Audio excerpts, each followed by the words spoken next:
Most men walk through life as if they are alone. Not just alone in the world, but alone within themselves. They chase power, but they feel powerless. They seek guidance, but they walk without direction. They pray with their mouths, but doubt in their minds. And the reason is simple. They have forgotten what lives within them, not beside them, not above them, not far off in the clouds.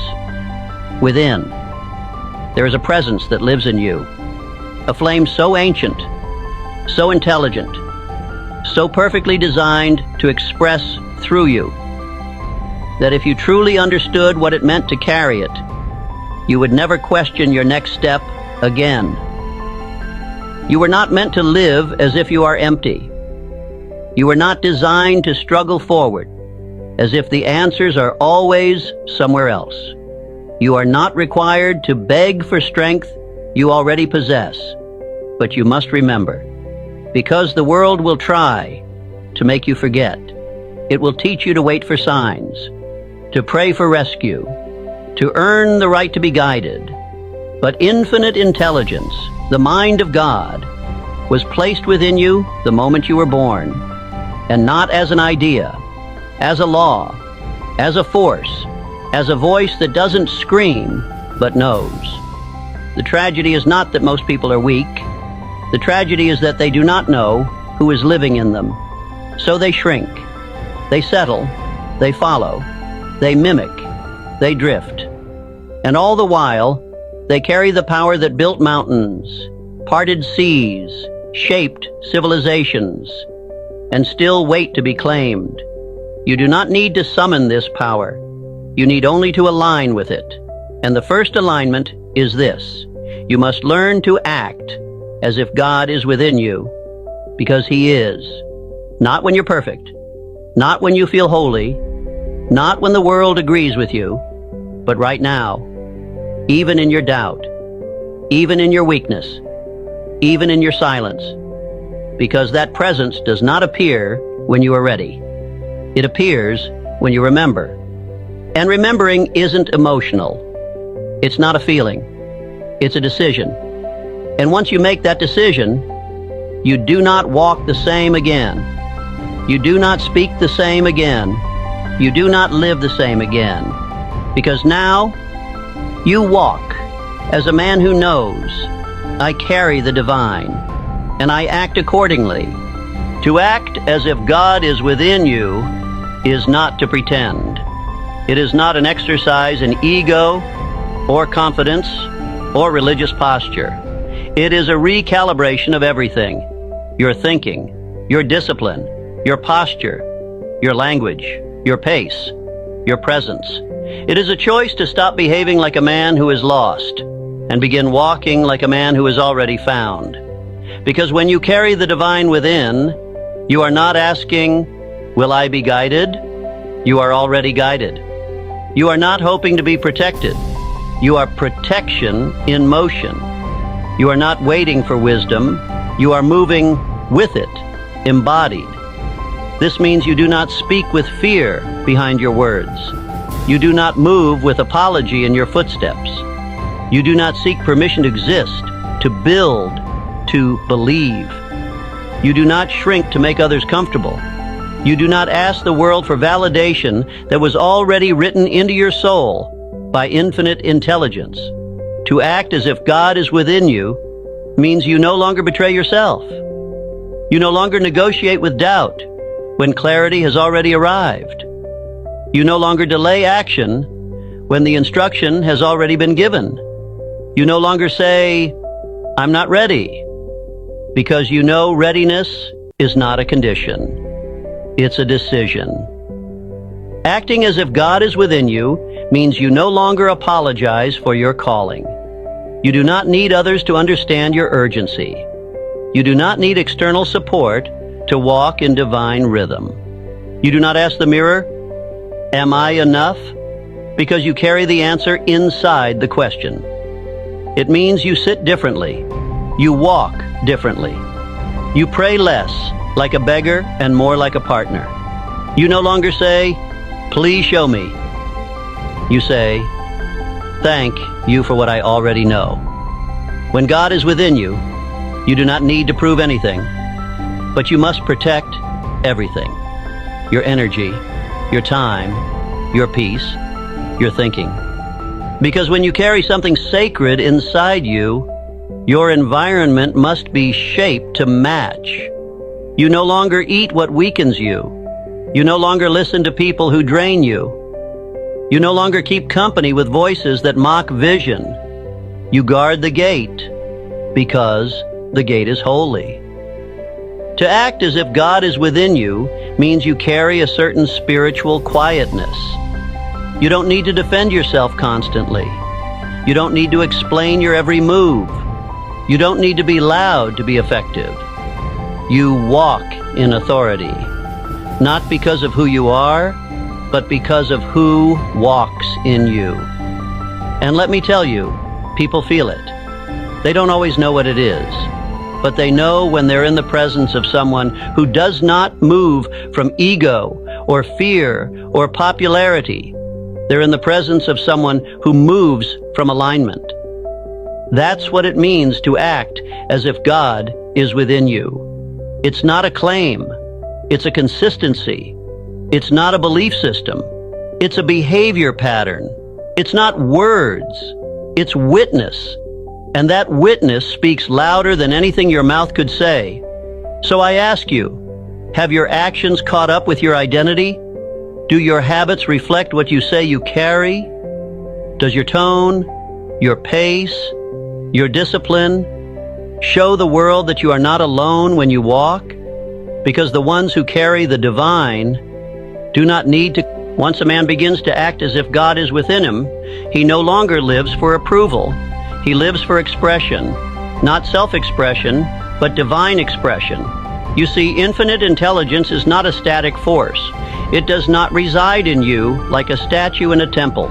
It moves, it speaks, it creates, and it requires a vessel. It needs a mind to think through. It needs a mouth to speak through. It needs hands to build through. And if you will not offer yours, it will move to the one who will. Because the divine does not wait on potential. It flows through availability. When God lives in you, you become a channel. You begin to feel thoughts that didn't come from study, ideas that carry more weight than your current level of knowledge, words that arrive faster than your ego can prepare. And if you try to own it, if you say, "Look what I've done," you sever the source. But if you say, "Use me again," the power continues. This is what the world doesn't understand about spiritual genius. It is not man achieving greatness. It is God expressing greatness through man. And that expression only comes through the available and the obedient. So when the divine begins to express through you, you begin to speak differently. Your words stop seeking attention. They start becoming instruments. You begin to write differently. You do not write to impress. You write because the message is already burning and must be released. You begin to move differently. Every decision is shaped by an invisible alignment you no longer question. You begin to sense timing. You say yes when the moment is ripe. You say no without guilt. You're no longer guessing, you're tuned. You may not always feel holy. You may not always feel ready, but that doesn't matter.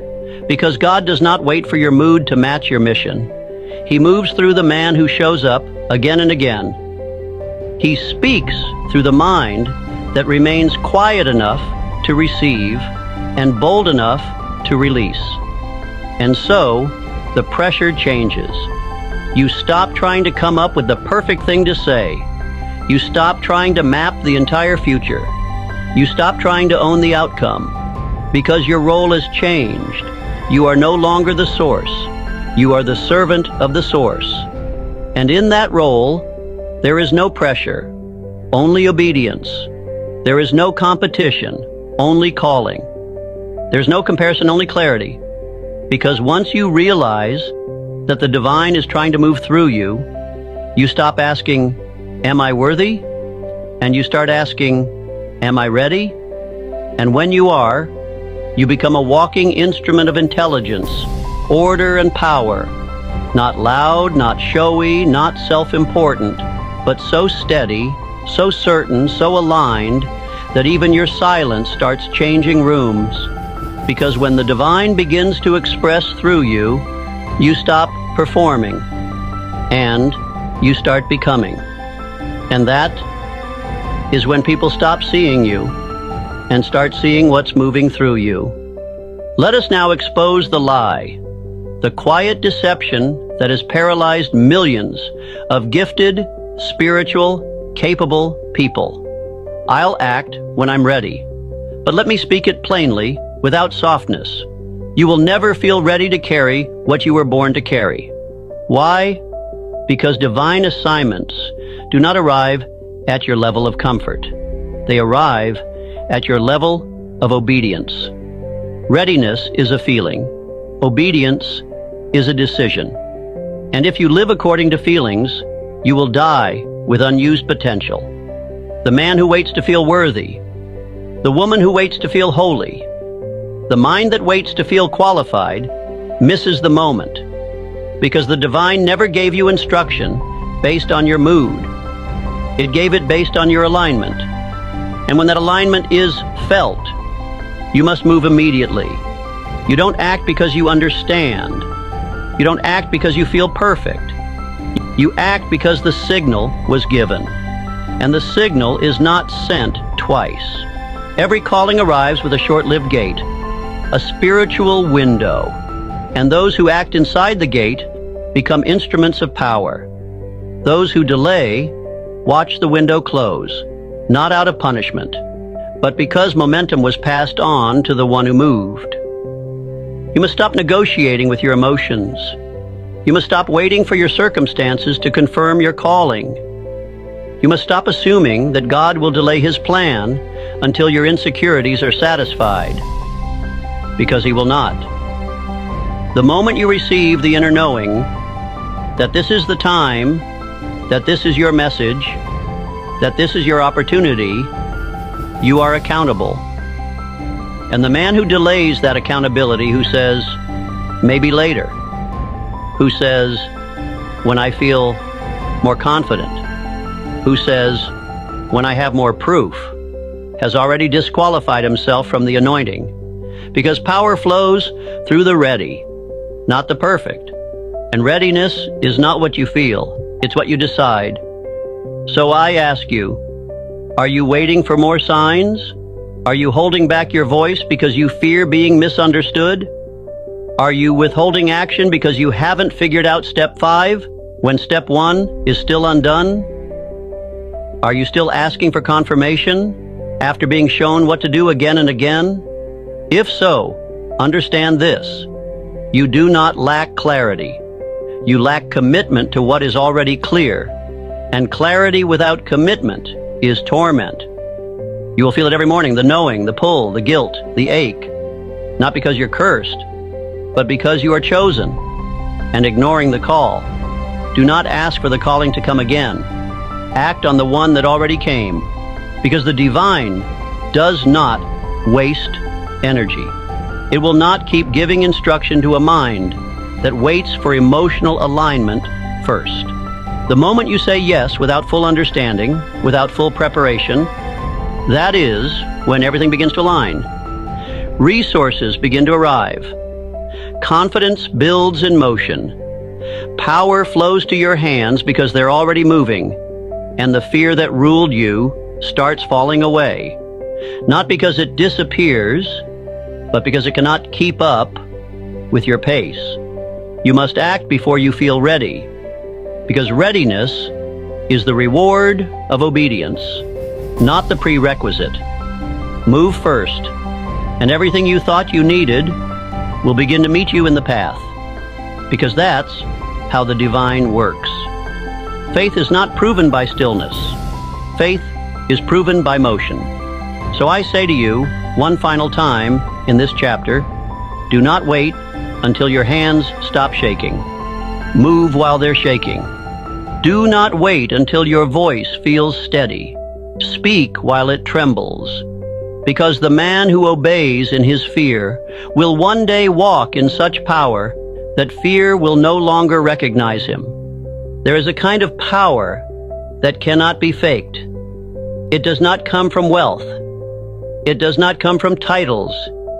It does not come from how many listen when you speak. It comes from who you are before you open your mouth, from the weight you carry in silence. And that weight, true weight, only comes when a man has remembered that God is within him. Most people raise their voices to be heard. The man who walks with inner authority speaks softly, and still, everything leans in. He does not need to sell himself. He does not need to be validated. He does not need to prove that he belongs, because he already knows. This kind of man does not speak to impress.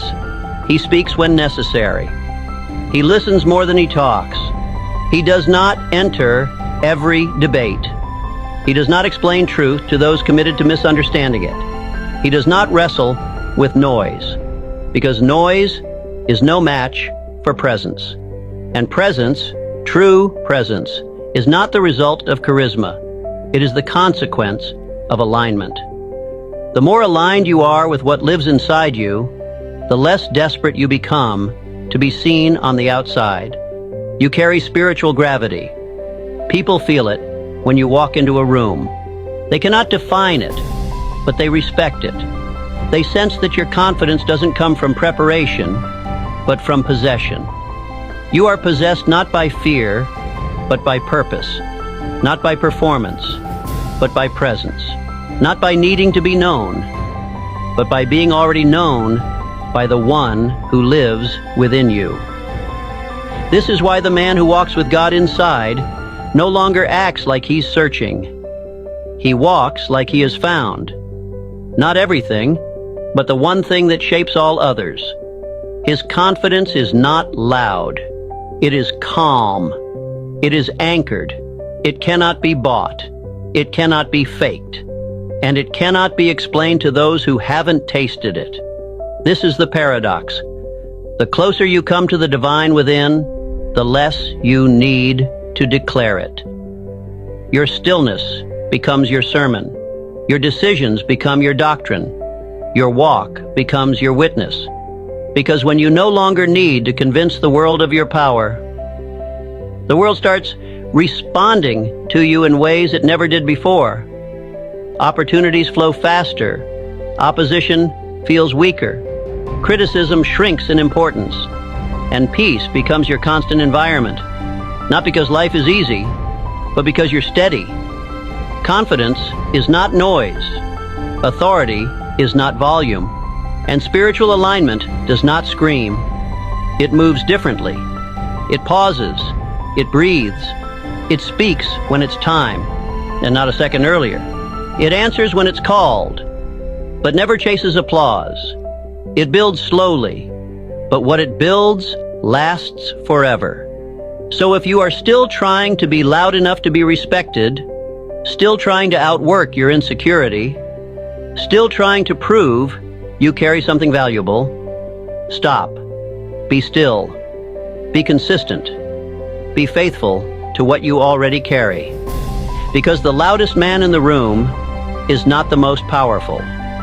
The most powerful man in the room is the one whose silence makes others uncomfortable, because it reminds them of what they've forgotten within themselves. Let them feel it. Let them notice your calm. Let them misunderstand you, mislabel you, misjudge your restraint. You are not here to impress. You're here to embody. And once you do, your silence becomes louder than their performance ever could.